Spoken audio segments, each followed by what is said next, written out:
বেশ, আজকে কাউন্সেলিং সেশনে তুমি এইটুকু সময় অবধি একটা সেশন আমাদের হলো, তাতে তুমি কি শিখলে? কি শিখলে বলো? আমি শিখলাম কি একটা ওই স্টাডিজ এই অ্যাক্টিভিটি শিডিউল বানাতে হবে রাইট, রাইট, যেটার বলো। মধ্যে টাইম থাকবে। হুম, টাইম এই যে আমি কয়টার সময় পড়তে বসলাম, কয়টা থেকে কয়টা, আর তারপরে হুম, লিখবো হুম। কি এই কি কি কি কি পড়লে? পড়লাম, হুম, আর এক্স্যাক্টলি, রেজাল্ট এক্স্যাক্টলি। দেখবো কি হ্যাঁ, কত পার্সেন্ট আমার 100% হয়ে গেছে। এক্স্যাক্টলি। কেন তুমি এই অ্যাক্টিভিটি শিডিউলটা, মানে শিডিউলটা তুমি লিখবে বা করবে? কারণ আমার অসুবিধা হয় পড়াতে। এক্স্যাক্টলি, কারণ আমরা একটা আইডেন্টিফাইড প্রবলেম বলে আমরা একটা লিখলাম, এই যে তোমার খাতায় লিখে দিয়েছি হুম, আইডেন্টিফাইড প্রবলেম। সেখানে আমরা কি লিখলাম যে সকালবেলা তুমি যেটা পড়ছো, পড়া একদম মুখস্থ 100% তোমার মনে থাকছে, তুমি লিখছো। ঠিক রাত্রে ঠিক ওই একই পড়াটা যদি মনে করতে চাও, তুমি দেখছো কোনো কোনো দিন কিছুটা মনে থাকে, কোনো কোনো দিন কিচ্ছু মনে থাকে না। তাহলে এই যে প্রবলেমটা, এই প্রবলেমটা দুটো দিক থাকতে পারে। একটা হচ্ছে কোনো ফিজিওলজিক্যাল দিক থাকতে পারে, যেটা বললাম বায়োলজিক্যাল দিক থাকতে পারে। আরেকটা হচ্ছে সাইকোলজিক্যাল দিক, রাইট? এবারে কোনটা হচ্ছে সেইটা কিন্তু বোঝার জন্য, যাতে তোমার কাছে ক্লিয়ার হয়, তোমার প্যারেন্টসের কাছে ক্লিয়ার হয় এবং আমি নিজে বুঝতে পারি, তার জন্য আমাকে প্রথমে ডেটা কালেক্ট করতে হবে। যে কোনো কাজ করতে গেলে ডেটা কালেকশন লাগবে, মানে আমাকে বাড়িতে তুমি কি করছো ওটা আমাকে দেখতে হবে। তার জন্য অ্যাক্টিভিটি শিডিউল অনেক কারণে করা হয়। তোমাকে যে কারণে স্পেসিফিক্যালি দিয়েছি, যার জন্য এই ভিডিওটাও আমি তোমাকে করে দিচ্ছি যাতে ভুলে না যাও, সেটা হচ্ছে তুমি সকালবেলা একটা যে কোনো সাবজেক্ট যেটা তোমার পছন্দ সেইটা পড়তে হবে। সেটা তুমি ঠিক করে নিলে যে ফর এক্সাম্পল ৮ ঘন্টা পড়বে, ঠিক আছে? কি ঘন্টাখানেক পড়বে, যেটা ইচ্ছে ১.৫ ঘন্টা পড়তে পারো, আমার কিছু বলার নেই। কিন্তু আমি চাইবো যে ছোটোর মধ্যে রাখবো, মানে ৮ ঘন্টা, ৪৫ মিনিট, ১.৫ ঘন্টা, ১ ঘন্টা, ১.৫ ঘন্টা ইত্যাদি। তুমি বেশি সময় বাড়িও না, ১.৫ ২ ঘন্টা এবং বাড়িও না। বেশ, এবারে তুমি কি লিখছো, ওখানে টাইমটা লিখছো। সাপোজ তুমি ৮টার সময় পড়তে বসেছো, এই টাইমে তুমি পড়তে বসলে, ঠিক আছে? এবারে পড়তে বসেছো আর কি পড়ছো। ধরো তুমি ওই ১০টা কোয়েশ্চেন কি একটা অঙ্ক করছো, কি যা করছো সেটা তোমার চয়েস। পড়লে, তারপরে তুমি যেরকম করে পড়ো এবং তারপরে যেটা লেখো, আবার পড়ো, তারপরে লেখো, তারপরে একসঙ্গে জুড়ে দিয়ে পড়ো, লেখো। That is a very good technique. ওটা আমি শেখাইনি, ওটা তুমি জানলে, ওটা তুমি করতে। তো ওই টেকনিকে তুমি পড়লে এবং তুমি দেখলে যে 100% আমার সব মনে আছে, লিখতে পারলাম, হলো এই অবধি। এটা ০.৫ ঘন্টা বা ১ ঘন্টার মধ্যে শেষ করে ফেললে, হয়ে গেল। তারপরে তুমি অন্যান্য পড়াশোনা করো। ওই যে পড়াটা করলে নেক্সট ৪ ঘন্টা বাদে, ঘন্টা ৪ বাদে, ওই সকালটা রাত্রিটা এতটা টাইম গ্যাপ আমি দেবো না, ঠিক আছে? এই খাতাতেই তুমি লিখছো ৪ ঘন্টা বাদে যে এই খাতায় লিখবো। হ্যাঁ, এই খাতায় ওই অ্যাক্টিভিটি স্কিলগুলো তোমাকে যেরকম লিখে দিলাম ওরকম তুমি ওখানে হেডলাইন্স করে লিখে নেবে, ঠিক আছে? লিখে নিয়ে বা আমি আজকে তোমাকে দেখিয়ে দিচ্ছি। তো এই খাতাতেই তোমাকে করতে হবে, ঠিক আছে? আর অন্য কোনো খাতা করতে হবে না। তো ওখানে তুমি লিখলে যে ৪ ঘন্টা বাদে আবার তুমি ওটা নিয়ে রিকল করার বা রিমেম্বার করার চেষ্টা করলে যে কতটা আমার মনে আছে। তখন তুমি ওখানে একটা টাইম লিখলে, ৮টা হলে এখানে ১২টা একটা টাইম লিখলে। ধরো তুমি স্নান করতে যাবে, খেতে যাবে, তুমি কিছু একটা তাড়াহুড়ো আছে, কিন্তু তুমি আগে এটা করে তারপরে যাবে। তাহলে তখন তুমি দেখলে যে আমার কিছুই মনে নেই, সাধারণত এটা হয় আশা করা যায় হবে না। তাহলে 0% লিখবে। যদি মনে হয় যে না 50% মনে আছে, লিখলে। যদি মনে হচ্ছে 80% মনে আছে, তাহলে সেইটা লিখলে। যদি মনে হয় 100% মনে আছে, তাহলে 100%ই লিখবে।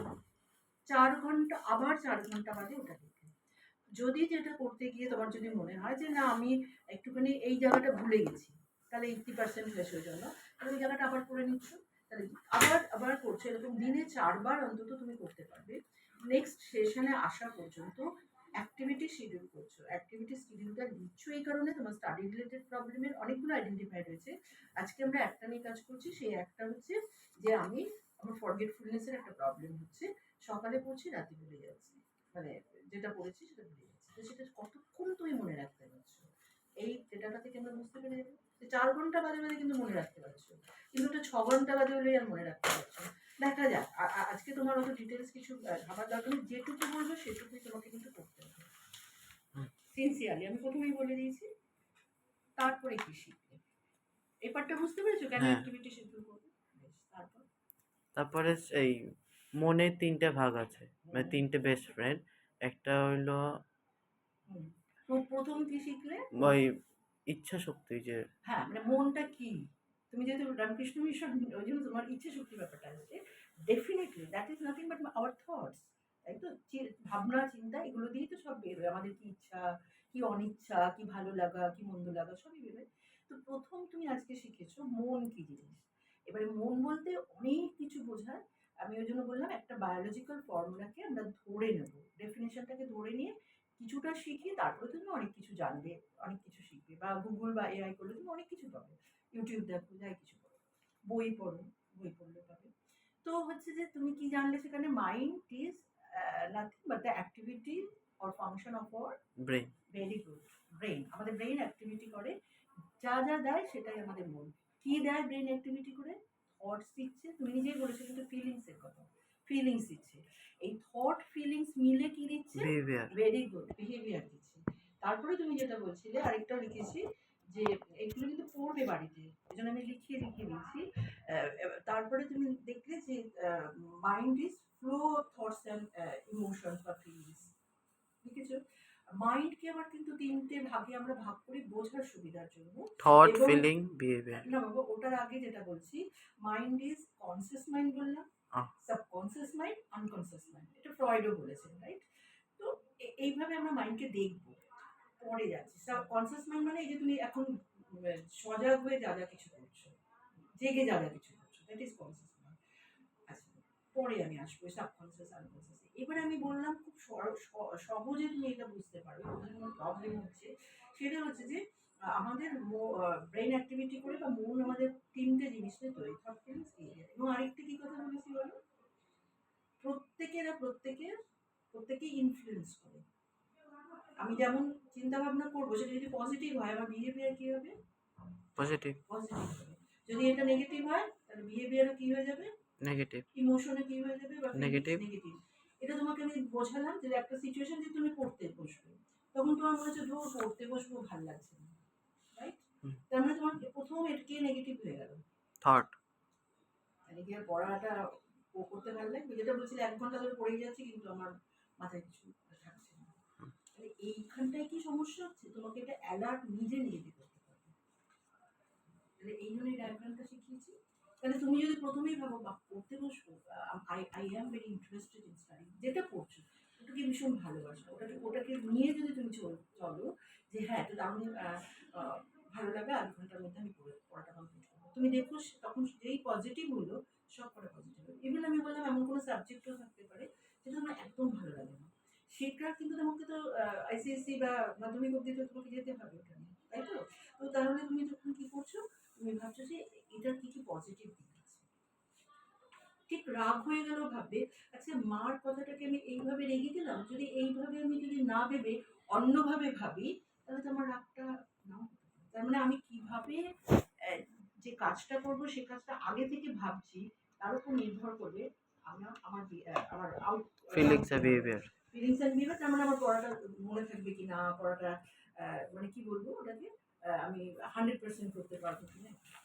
বোঝা গেল এইটুকু করেছি। তারপরে থার্ড পার্টে আমরা যেটা আসবো, প্রতিদিনই এরকমভাবে একটা একটা করে প্রবলেম আমরা রিজলভ করার চেষ্টা করবো। কিন্তু একটা কথা বারবার বলছি, বাড়ি গিয়ে যদি তুমি সিনসিয়ারলি এগুলো না করলে, এই ভিডিওটা না দেখলে, না প্র্যাকটিস করলে, আমি ভুলে গেলে কিন্তু কোনো সমস্যা নেই, তুমি ভুলে গেলে কিন্তু এগুলো তুমি প্র্যাকটিস না করো, ভুলে যাও প্র্যাকটিস করতে বা অতটা গুরুত্ব না দাও, আমি জানি না তোমার প্রবলেম কীভাবে সলভ হবে। আমি যেভাবে বলছি সেভাবেই তোমাকে সিনসিয়ারলি ভাবতে হবে, I have to go through this.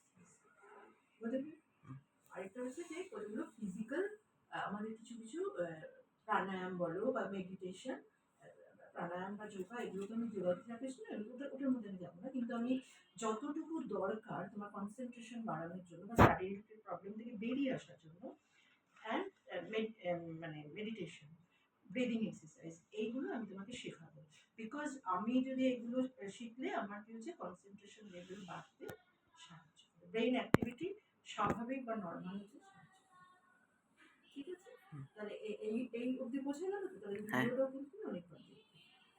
আজকে ঠিক আছে, বন্ধ করে দেবো।